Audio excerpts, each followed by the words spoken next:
Salam sejahtera Ibu. Hari ini kumpulan saya Simon dan Pei mahu bentangkan tentang perancangan projek kemasyarakatan yang telah dilaksanakan di PDK. So, sebelum kami masuk ke dalam perancangan, saya mahu terang sikit tentang projek kemasyarakatan. So, projek kemasyarakatan merupakan projek yang dilaksanakan secara berkumpulan dan mempunyai matlamat. Contoh matlamat contohnya macam mahu meningkatkan kehidupan atau kualiti mereka lah. Ini adalah satu matlamat atau tujuan tertentu. So, projek kemasyarakatan bertujuan untuk meringankan beban, memberi manfaat dan kesejahteraan kepada komuniti tertentu. So, aktiviti ini amat dilakukan secara berkumpulan dan berkala untuk memberi hasil dan impak kepada komuniti yang menerima. So, definisi PDK. So, apa itu PDK? So, PDK merupakan pemulihan dalam komuniti.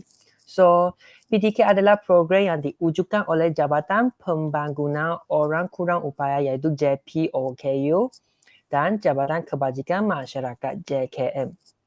So, yang merupakan satu strategi dalam pembangunan komuniti setempat bagi pemulihan, latihan, pendidikan, penyamaan, peluang dan integrasi sosial orang kurang upaya. So, PDK dilaksanakan melalui usaha bersepadu OKU, keluarga komuniti dan perkhidmatan kesihatan, pendidikan, vokasional dan sosial yang bersesuaian. Program ini dikendalikan di seluruh negara dengan pelibatan aktif komuniti sama ada di pusat PDK atau di rumah. So, ini merupakan PDK. So, PDK yang telah saya dan Pepe pergi ialah PDK Hulu Klang. So, PDK Hulu Klang ini berada di Jalan Pertama 16, Taman Pertama. So, gambar ini merupakan lihat dari dalam lah. So, dalam PDK ini adalah macam ini dan lihat dari luar ialah macam ini. So, tempat yang dekat sana tak besar sangat lah, kecil saja. Okay. So, objektif membuat aktiviti kemasyarakatan ini adalah untuk meningkatkan kualiti hidup MPK, iaitu kualiti hidup MPK yang dekat sana dan mengaplikasikan pengetahuan, pengalaman, kefahaman dan kemahiran diperolehi semasa membuat khidmat masyarakat di PDK. So, kami juga mahu memberikan sumbangan dalam bentuk tenaga atau pengetahuan serta kemahiran kepada mereka, ya. So, ketiga-tiga ini merupakan objektif aktiviti kali ini. So, ini merupakan tentatif program yang telah dibincangkan oleh saya dan Pei. So, kami telah rancangkan aktiviti ini mula pada pukul 8.30 iaitu berkumpul di IPG. So, seterusnya kami akan bertolak atau bergerak ke PDK masing-masing pada pukul 8.45 sampai pukul 9. So, hampir pukul 9 kami akan sampai ke PDK masing-masing. Ya, dan bila kami sampai PDK masing-masing, kami akan buat soal kenal dengan petugas PDK. So, ini supaya mereka tahu siapakah kami dan tujuan kami lah yang datang PDK ini. Dan kami juga rancang 4 aktiviti yang mahu berjalan bersama-sama dengan petugas ya di PDK dan kanak-kanak di sana. So, aktiviti pertama ialah ice breaking, kedua bergotong royong, ketiga bermain dengan kanak-kanak berkeperluan khas dan aktiviti keempat ialah perkongsian pengalaman dengan petugas PDK. Dan sebelum kami balik, kami telah memberi cendera hati dan bergambar dengan mereka dan pada pukul 12.25 kami bersurat dan balik ke rumah masing-masing. So, ini merupakan tentatif program. Okay. So, sekarang saya mahu terangkan tentang semua aktiviti lah. So aktiviti pertama ialah aktiviti soal kenal. So macam mana kami buat soal kenal dekat PDK iaitu kami akan memperkenalkan diri dengan petugas-petugas dan kanak-kanak yang berada di PDK, dan tujuan buat soal kenal ini adalah untuk soal kenal dengan petugas di PDK dan mereka tahulah yang siapakah kami dan tujuan kami datang ke PDK mereka. So seterusnya ialah aktiviti pertama. So aktiviti pertama ini merupakan aktiviti ice breaking. So ice breaking ini saya dengan PP telah cadang satu aktiviti iaitu bermain bola. So menggunakan bola. So macam mana menggunakan bola ini iaitu kami akan melontar bola kepada kanak-kanak dan kanak-kanak akan mengemukakan soalan mudah seperti apakah nama mereka.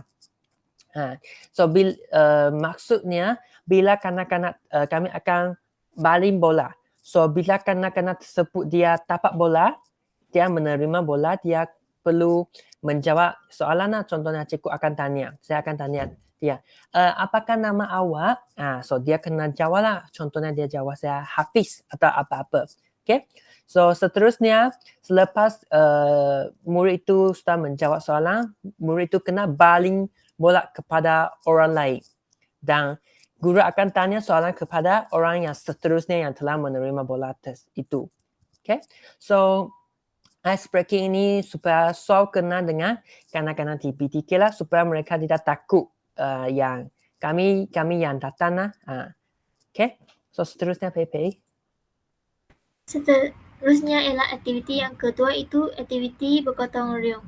Tujuan aktiviti bergotong royong adalah untuk membersihkan kawasan di PDK. Antara contoh aktiviti yang kita akan laksanakan ialah seperti menyapu lantai, mengelap cermin tingkap, mengemot lantai dan sebagainya.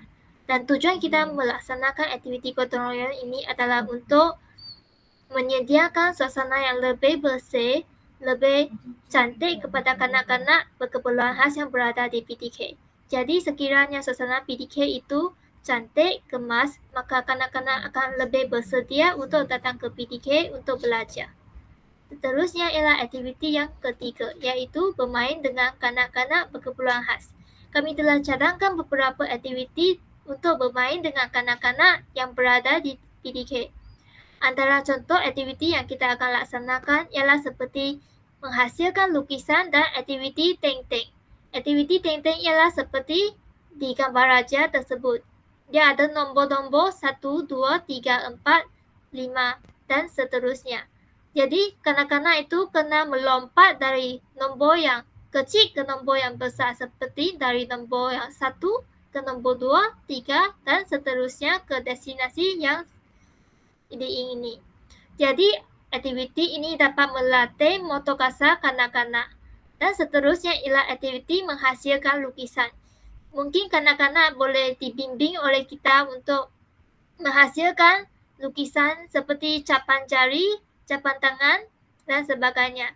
Jadi aktiviti ini dapat meningkatkan motor halus kanak-kanak dan juga kreativiti dan imajinasi kanak-kanak. Seterusnya ialah sesi rehat dan makan tengah hari. Setelah kanak-kanak menjalani aktiviti melukis, aktiviti melompat-lompat, jadi mereka akan rasa letih kan. Jadi kita telah merancangkan masa untuk mereka rehat dan makan tengah hari.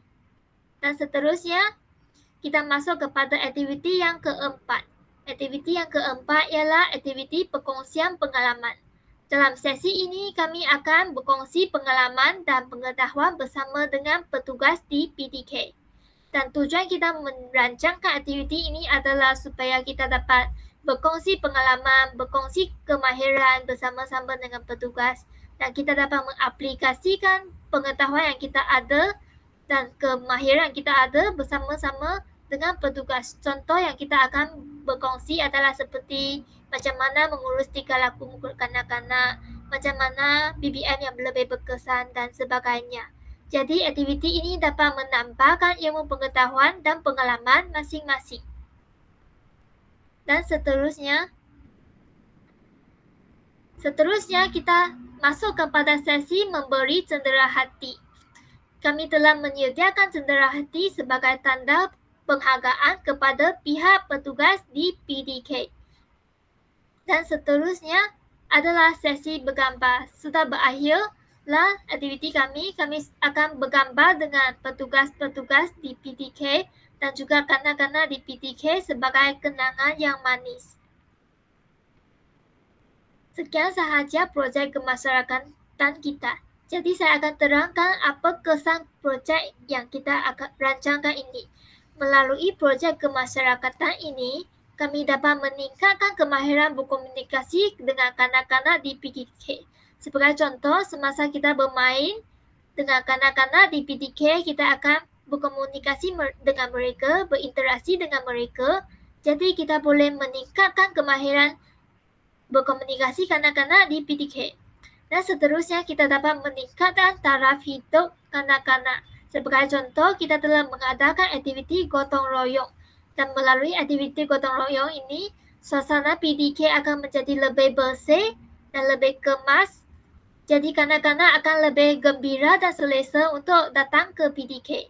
Dan akhirnya kita berpeluang untuk berinteraksi dengan petugas PDK dan saling berkongsikan ilmu masing-masing.